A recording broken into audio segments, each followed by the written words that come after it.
Bonsoir mesdames et messieurs, merci de nous retrouver dans le cadre de 19h45 sur votre chaîne de télévision LTM. Tout de suite, les titres de votre journal. Et à la une de l'actualité, ce vendredi, jour d'anniversaire de la session à la magistrature suprême du président de la République, Paul Biya. On revient sur les 38 ans d'accession du président Paul Biya à la magistrature suprême qui nous amène à nous interroger sur l'avancée de la démocratie dans notre pays. 38 ans après, peut-on réellement parler de démocratie, mais surtout historique de cette journée, la réaction de certains observateurs politiques rencontrés par nos reporters. Et dans ce journal, le cardinal Christian Toumi a été libéré ce jour après 24 heures de détention par un groupe de combattants séparatistes. L'homme de Dieu avait été kidnappé avec le chef de Zo et une dizaine d'autres personnes. Ces derniers ont été libérés. Réaction aussi de quelques fidèles chrétiens à Douala. Et dans ce journal, arrestation de présumés malfrats mis aux arrêts ce jour dans la ville de Douala. Ils sont suspectés d'avoir agressé un expatrié interpellé par les forces de maintien de l'ordre. Voilà pour l'essentiel de l'actualité de votre journal. Le développement dans un instant.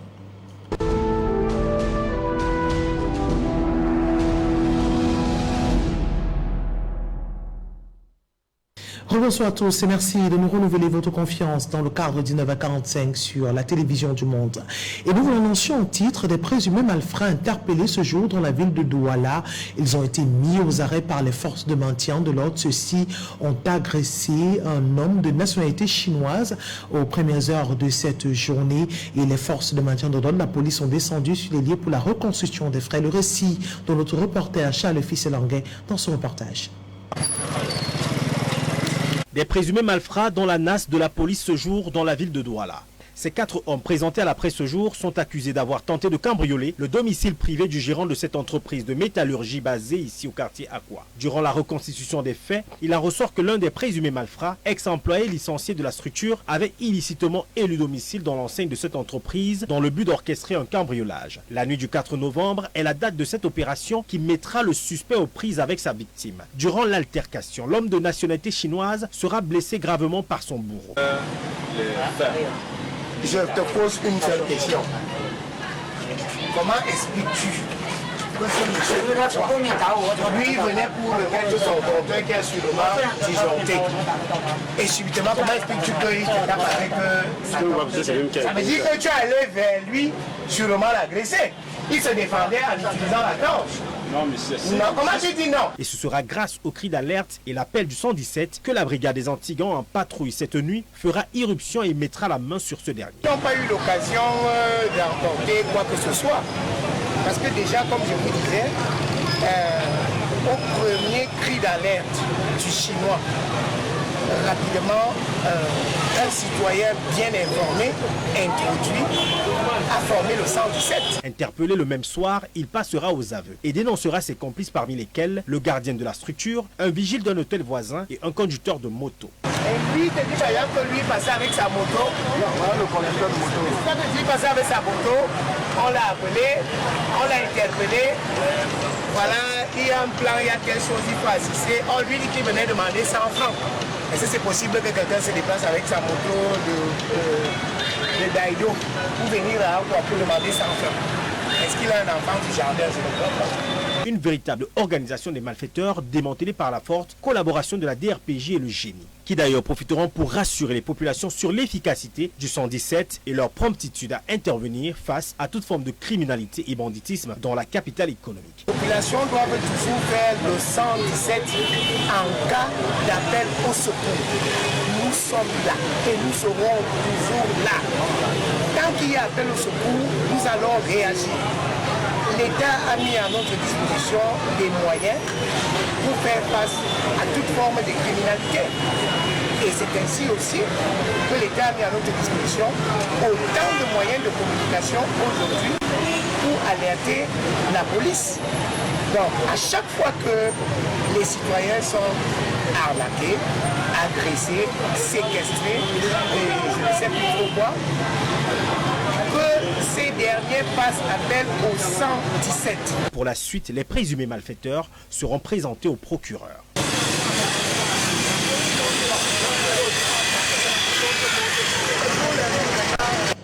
Et dans la région du sud-ouest Cameroun, le cardinal Christian Toumi a été libéré 24 heures après sa détention par des combattants séparatistes de l'État virtuel de l'Ambazonie. Ce dernier, l'homme de Dieu, avait été kidnappé en compagnie de plusieurs autres dizaines de personnes, ainsi que le chef supérieur des Sceaux. Le récit de cette libération par notre reporter Patrick Ngognan. Le cardinal Christian Toumi respire enfin l'air de la liberté après 24 heures de captivité aux mains d'un groupe armé séparatiste situé dans la localité de Baba, dans l'arrondissement de Ndop, dans le nord-ouest Cameroun. L'archevêque émérite de Douala et son chauffeur ont été relâchés, mais le chef supérieur Sceaux et 9 autres personnes kidnappées sont encore entre les mains des ravisseurs, au grand désarroi des populations locales.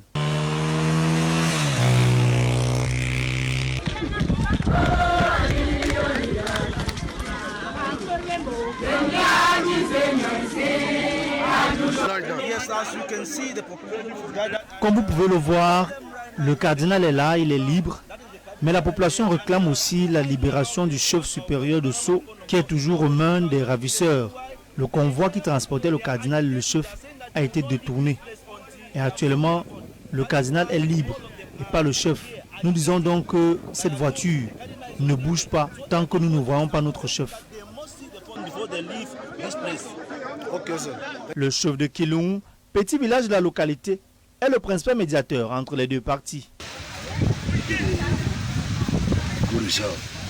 Je suis arrivé ici ce matin pour essayer de comprendre la situation et permettre à ce que nos enfants puissent libérer le chef. Si d'ici ce soir il n'est pas libre, nous allons continuer à négocier. Nous ne voulons et ne pouvons pas utiliser la force. Nous ne sommes pas là pour la guerre, nous ne sommes pas là pour la violence, nous sommes là pour la paix.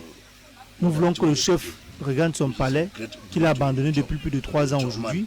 Tout ce qui est du domaine de la tradition est aux arrêts depuis son absence. Je suis venu ici aujourd'hui pour l'accueillir, pour que tous ensemble, nous puissions prier nos pères afin que cette situation s'arrête. Mais nous ne comprenons pas pourquoi le cardinal a été libéré par le chef. Il faut que cette situation s'améliore. En rappel, le cardinal Christian Toumi a été enlevé dans l'après-midi de jeudi 5 novembre sur la route entre Bamenda et Kumbo. Sa Majesté Saint Biklo a également été kidnappé et reste toujours en captivité aux côtés de 9 autres personnes. Et avant tout de suite, Patrick Ngognan tient lieu de préciser que le chef des Sceaux, ce village dans la région du sud-ouest Cameroun, non loin de la ville de Kumba, reste toujours en captivité et que les forces de maintien de l'ordre s'activent pour sa libération.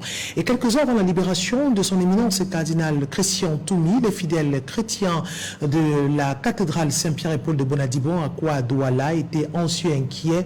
L'ambiance était morose. On parle bien sûr des heures noires avant cette libération survenue aux premières heures de cet après-midi. Le récit des faits de notre reporter Jean Jemayena qui est à la rencontre de quelques fidèles chrétiens de cette obédience religieuse dans ce reportage. Le sujet était au centre de toutes les conversations. Ce vendredi 5 novembre 2020, 6 à la cathédrale Saint-Pierre et Paul de Bonadibon à Douala. J'ai appris la nouvelle étant triste. C'était vraiment... C'était pas gai pour moi. On vous appelle au téléphone? Non. J'ai eu ça sur mon portable.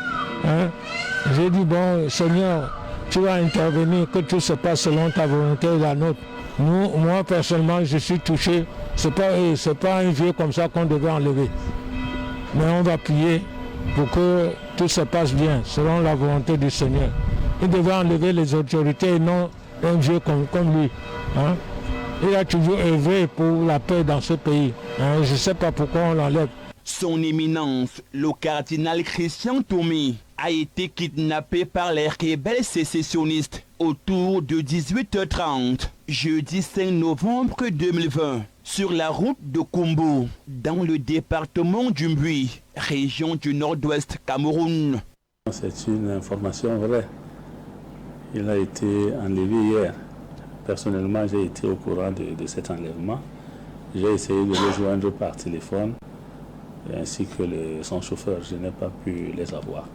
Donc je ne peux pas vous dire qu'il a été enlevé à tel endroit. Ça m'échappe. Les dernières informations, des dernières minutes, Et le Carmel était encore entre les mains des ravisseurs. Bon, mais peut-être à la sortie de cette interview, et c'est notre souhait qu'il soit relâché. Une information qui a laissé anxieux les nombreux fidèles de l'archidiocèse de Douala, d'où l'invite de l'archevêque métropolitain, Monseigneur Samuel Cléda, à l'endroit des ouailles, à prier pour la prompte libération de l'archevêque émérite de Douala et compagnie, et pour la paix dans les régions du nord-ouest et du sud-ouest, et partant dans l'ensemble du triangle national. Il a adressé à tout le peuple de Dieu, ainsi qu'aux âmes de bonne volonté, invitant le peuple de Dieu à prier pour la libération, non seulement du cardinal, de son chauffeur, mais aussi des autres personnes qui ont été enlevées. Et il invite également dans ce même communiqué ce même peuple de Dieu à prier pour que la paix règne dans notre pays, le Cameroun. Mais tout à l'heure, on va prier pour ça. Même les fidèles, tous ceux qui ont, toute l'année, ils ont prié pour lui. Hein. Que tout se passe bien selon la volonté du Seigneur et non la nôtre. Rappelons que l'ambiance de ce kidnapping a été captée ce vendredi matin, quelques heures avant la libération de son éminence, le cardinal Christian Toumi, qui a passé plusieurs heures en captivité entre les mains des ravisseurs. Et nous ouvrons à présent le dossier de la rédaction de LTM Télévision. Il s'agit du jour anniversaire de l'accession à la magistrature suprême du président de la République, Paul Biya. C'était le 6 novembre 1982. Et nous revenons justement sur l'historique de cette journée qui a marqué le Cameroun, mais surtout un pan de la démocratie. Reportage. 6 novembre 1982. Paul Biya accède à la magistrature suprême et devenait alors ainsi le deuxième président de la République du Cameroun suite à la démission 48 heures plus tôt d'Amadou Ahidjo, premier président de la République du Cameroun, et par le jeu des mécanismes constitutionnels, comme le précise son parcours dans certains archives. Un poste qu'il occupe toujours 38 ans après, du fait notamment de ses nombreuses réélections, dont la dernière date du 7 octobre 2018. L'essentiel du parcours politique du président de la République, Paul Biya, est marqué par son élection à la tête de la magistrature. Un bilan mitigé selon certains observateurs politiques, mais tout le monde s'accorde à dire que pendant 38 ans, on a parlé de démocratie, même si ces dernières années ont été marquées par contestations, manifestations liées aux dernières élections du 7 octobre 2018.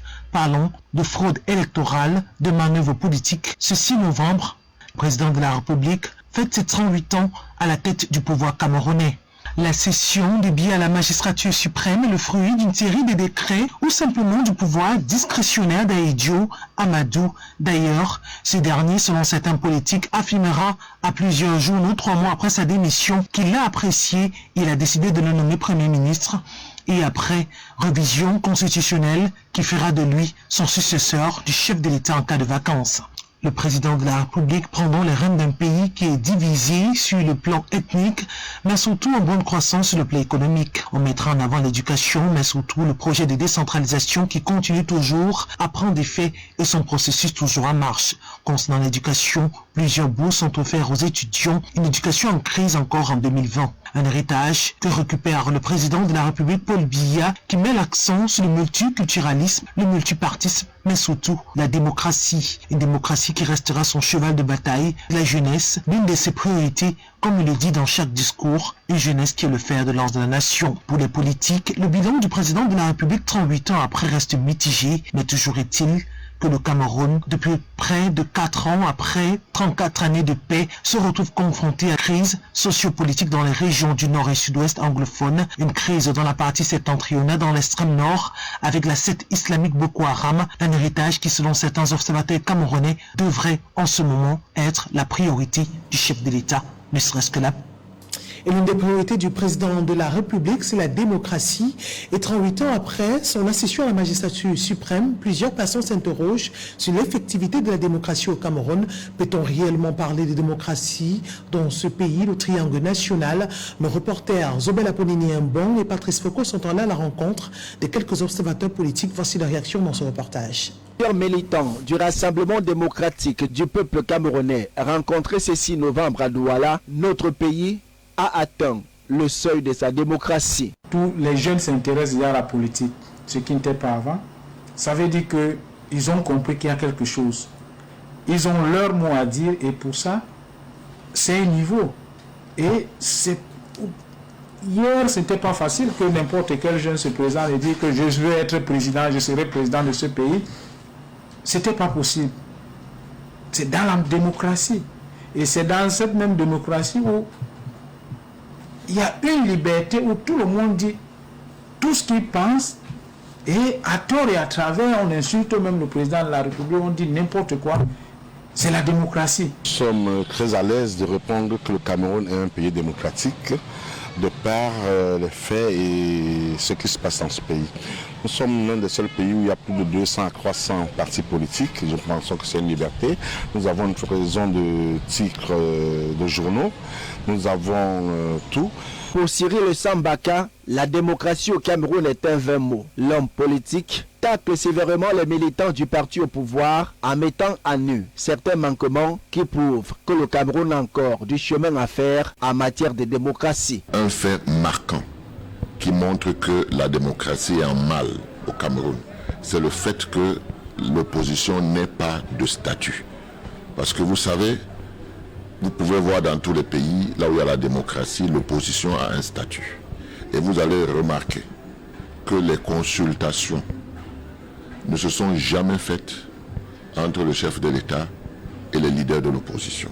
L'absence de l'alternance est également l'un des points majeurs sur lesquels ce dernier s'appuie pour justifier sa position. Quand il y a alternance, la nouvelle équipe vient avec des objectifs et est difficilement dans le conservatisme. Parce que ceux qui ont géré le parti unique hier sont encore là jusqu'aujourd'hui, 30 ans après. Donc il est difficile de changer les mentalités. C'est la raison principale pour laquelle l'opposition a énormément de difficultés. Il reconnaît aussi que l'ensemble des populations camerounaises ne se sentent pas impliquées dans ce processus qui conduit à la démocratie. Il y a beaucoup encore qui ont peur, n'est-ce pas, de se mettre avec l'opposition camerounaise. Cela traduit donc le fait que même si nous avons aujourd'hui le multipartisme et une démocratie, elle n'est pas parfaite. Elle ne n'ouvre pas les portes à la liberté du citoyen de s'émouvoir. Malgré ces manquements relevés, Cyril Sambaka reconnaît tout de même que le Cameroun peut se construire une véritable démocratie en respectant certains de ses principes fondamentaux. Au Cameroun ne pourra avoir un sens que si on a des règles consensuelles. Vous voyez comment tout le monde demande, par exemple, la révision du processus électoral. Et ça, c'est quelque chose de fondamental, parce que il faut que nous arrivions à ce que celui qui gagne est félicité par ceux qui ont perdu. Il faut que nous arrivions à exposer déjà nos programmes et que les alliances puissent se faire autour des programmes. Au regard de ce qui précède, l'on peut dire que le concept de la démocratie au Cameroun reste diversement apprécié, que l'on soit du parti au pouvoir ou de l'opposition. Et nos reporters Patrice Ngouagné et Patrice Foucault sont allés à la rencontre de quelques Camerounais. Une question a priori banale leur a été posée. Quel bilan faites-vous 38 ans après à la magistrature, à la session de la magistrature suprême par le président de la République, Paul Biya? Et vous verrez une question qui a suscité beaucoup de notions et de réactions au sein des populations camerounaises rencontrées ce jour dans les rues de la capitale économique entre faiblesse mais surtout force du renouveau. Voici un reportage que signe nos reporters. 6 novembre 1982, 6 novembre 2020, voilà déjà 38 ans que le président Paul Biya a été hissé à la magistrature suprême suite à la démission du président Amadou Ahidjo. À la question de savoir quel bilan du renouveau 38 ans après, Les réponses sont sans équivoque. Le bilan n'est pas bon. Beaucoup de jeunes ne travaillent pas. Il y a l'insécurité partout. Il y a beaucoup de problèmes au Cameroun. Il y a le problème anglophone, il y a le problème de Boko Haram. On a beaucoup de problèmes, donc le bilan est négatif. Moi, je suis parfaitement d'accord avec lui sur le bilan diplomatique. Hein. Il nous a sauvé de beaucoup de choses. Bon, c'est qu'il y a des secrets d'État qu'on ne peut pas divulguer à tout le monde. Mais il nous a sauvé de beaucoup de choses. Sinon, on lui demande encore beaucoup sur le plan interne. Sur le plan interne, il y a beaucoup de choses à faire. Pour d'autres Doualais, l'heure n'est pas encore au bilan, mais plutôt à l'accompagnement des idéaux du président Paul Biya. C'est quand il partira qu'on fera son bilan. Pour le moment, ça continue d'évoluer. C'est chaque jour qu'il y a de nouveau. C'est de nouvelles choses qui sont faites. Donc on peut parler de bilan définitif. On peut parler de bilan provisoire. Et donc par rapport à ça, je pense que beaucoup de choses ont été faites. Il y a des choses qui ont réussi, il y a des choses qui ont moins bien réussi, mais le bilan n'est pas mauvais pour ce qui me concerne. L'infrastructure, vraiment, il y a des routes, vraiment, il y a vraiment un manque criard de routes. Il faut vraiment, quand je vois l'état avec les accidents, là, il y a beaucoup de morts. Il y a l'axe lourd, j'entends parler de l'axe lourd de la Yaoundé, quand on entend les bilans, c'est toujours 15 ou peut-être. Pourtant, ça fait 20 ans qu'on apprend qu'on doit faire l'autoroute Douala-Yaoundé. Plus de 20 ans, les travaux sont toujours pas avancés. Les libertés publiques et collectives ont également connu un boom considérable ces 38 dernières années. On a grandi à une époque où, pour aller d'un annoncement à l'autre, il fallait le laisser passer. Les femmes qui sont dans nos foyers là, qui parlent fort, pour sortir du pays, il faut l'autorisation de l'homme. Sinon, tu ne sors pas. Ainsi de suite, le premier balai, tout ça, c'est devenu tellement normal qu'on n'y pense plus. Les avis sont donc mitigés quand il s'agit de regarder dans le rétroviseur de la gouvernance de l'homme-lion. En attendant l'émergence en 2035, la force de l'expérience résonne encore et encore. Et nous restons dans la ville de Douala où s'est tenu le conseil de la mairie. C'était au cours de ces travaux qui se sont tenus. Il était question de revenir sur l'évaluation du budget de l'année 2020, mais surtout faire des projections pour l'année 2021. Le reportage de Frédéric Motomé. Le programme de cette dernière prévoit. Initialement voté à plus de 59 milliards de francs CFA, le budget de la mairie de la ville de Douala avait été revu à la baisse à raison de la pandémie Covid-19 à plus de 46 milliards de francs CFA.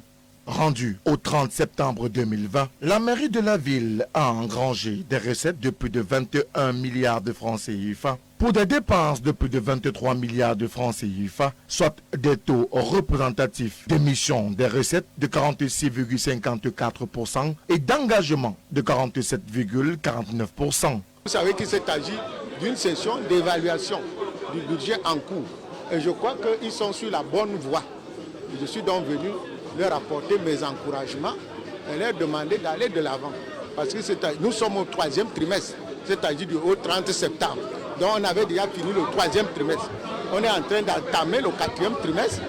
Et j'espère pour ma part que le budget, l'exécution du budget va s'améliorer et que nous pourrions atteindre un taux d'exécution d'au moins 75%.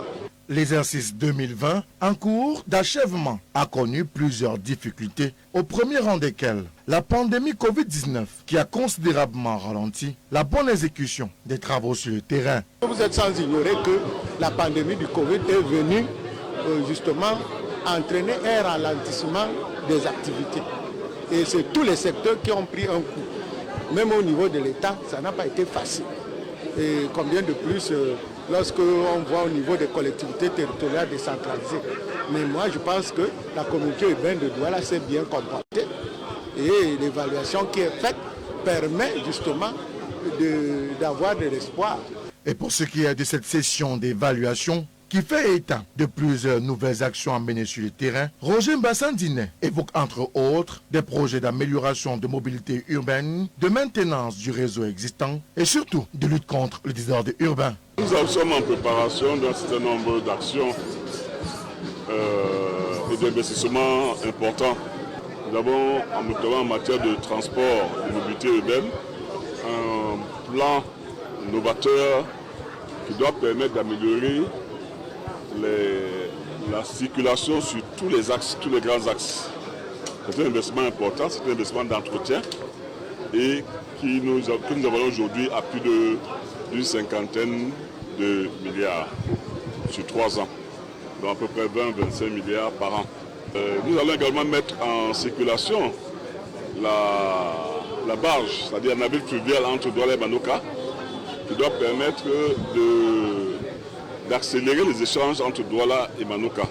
Quant au budget de l'exercice 2021, traditionnellement débattu lors des travaux de la 3e session ordinaire de l'année en cours, son examen et son approbation ont été reportés. C'est Nédier. Pas de suggestion, pas de proposition d'amendement. Et en sport, dans ce journal, alors qu'on parle d'un bras de fer entre la Fédération camerounaise de football et la Ligue de football professionnel, la Ligue régionale de l'Ouest prépare la saison sportive 2020-2021 dans cette partie du pays, région de l'Ouest Cameroun. Autour d'une réunion qui s'est tenue, il était question de revenir sur le redémarrage, mais aussi les objectifs, réfléchir sur le démarrage imminent du championnat régional de l'Ouest. Le reportage que nous proposons notre correspondant depuis la ville de Bafoussam, Hebe Kwamo, et Zobela Poniniembo.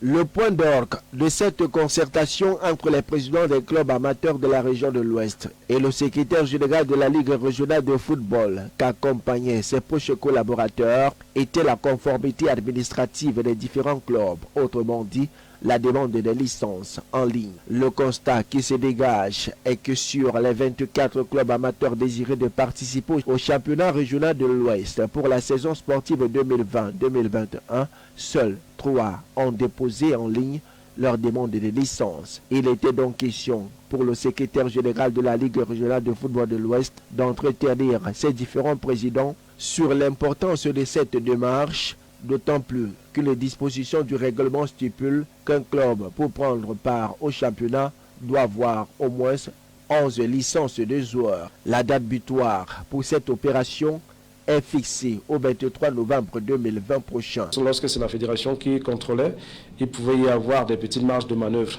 Maintenant que c'est la FIFA elle-même, il est tout simplement question pour le club d'être à jour et à temps pour pouvoir prétendre, n'est-ce pas, prendre part au championnat qui sera lancé au cours de ce mois de novembre. La parole a ensuite été donnée au président des clubs afin que ceux-ci fassent état du niveau de préparation de leurs clubs respectifs. Renaissance Football Club du Noun que nous représentons aujourd'hui à Bafoussam a repris les entraînements il y a une semaine et nous avons déjà des enfants qui sont là. Et pour ce qui est de la mise en ligne des joueurs, nous avons déjà 16 enfants qui ont accepté notamment la mise en ligne des dossiers et aussi le recrutement des joueurs et des entraîneurs qui doivent travailler pour cette saison, puisqu'il est question pour nous déjà de spécifier, que ce soit chez les gardiens de but, le préparateur physique et l'entraîneur principal. Nous avons déjà profiné les lettres d'embauche qui ont été attribuées à ces entraîneurs. Déjà, nous travaillons dans le recrutement. Ça fait aujourd'hui 3 jours. Donc, nous continuons à travailler et nous allons commencer le travail foncier d'ici lundi. L'ouverture de la saison 2020-2021 à la Ligue régionale de football de l'Ouest est prévue pour le 21 novembre prochain. Et pour que les joueurs arborent un équipement digne de ce nom, des jeux de maillot ont été remis aux différents présidents qui ont pris part à cette assise.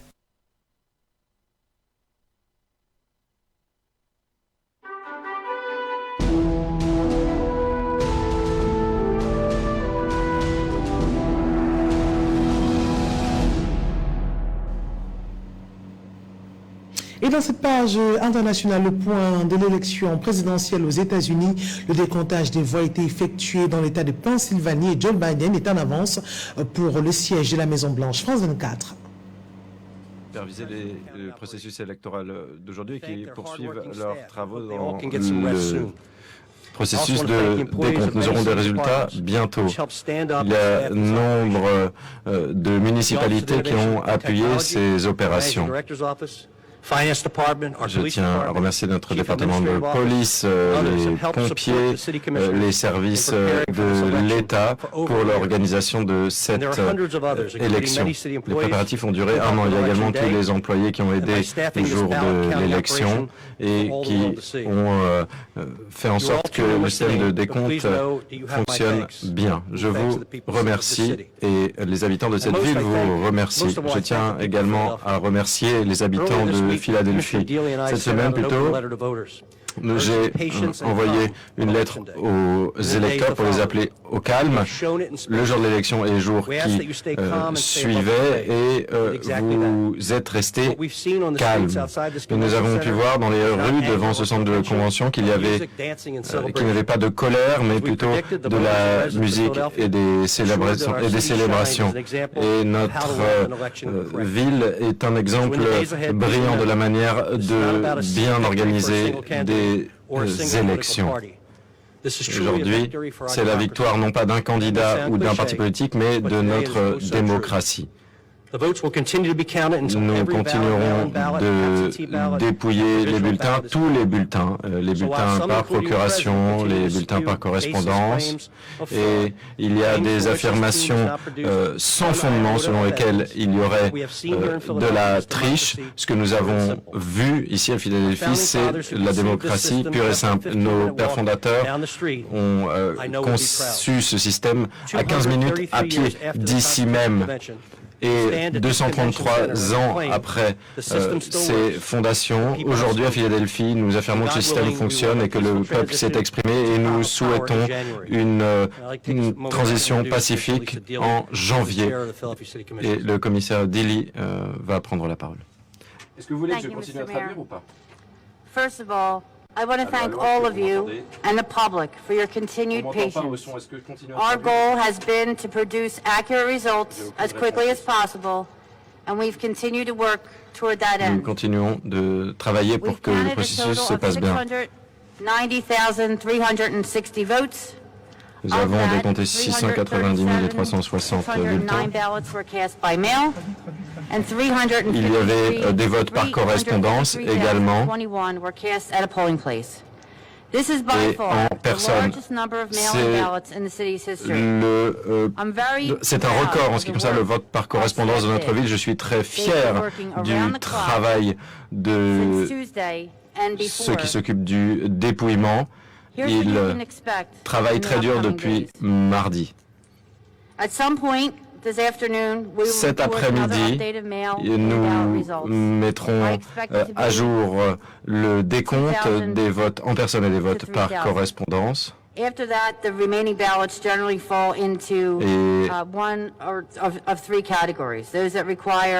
après le décompte, il y a des bulletins qui doivent être réexaminés. Il y a également les bulletins des forces armées à l'étranger.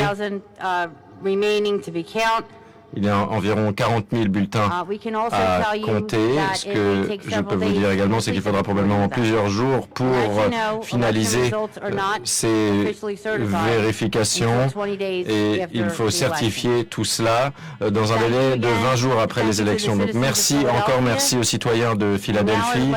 Je souhaite maintenant inviter le commissaire Omar Sibir. Et c'est la fin de ce journal avec cette information concernant les élections présidentielles aux États-Unis historiques pour cette année de 2020. On se donne rendez-vous pour les prochaines éditions d'informations dans le cadre de la télévision du monde à 19h45 ce samedi, présenté par Frédéric Moutomé. Sur ce, je vous souhaite de passer un agréable week-end à l'écoute de notre programme qui se poursuit. Au revoir à tous et bon week-end.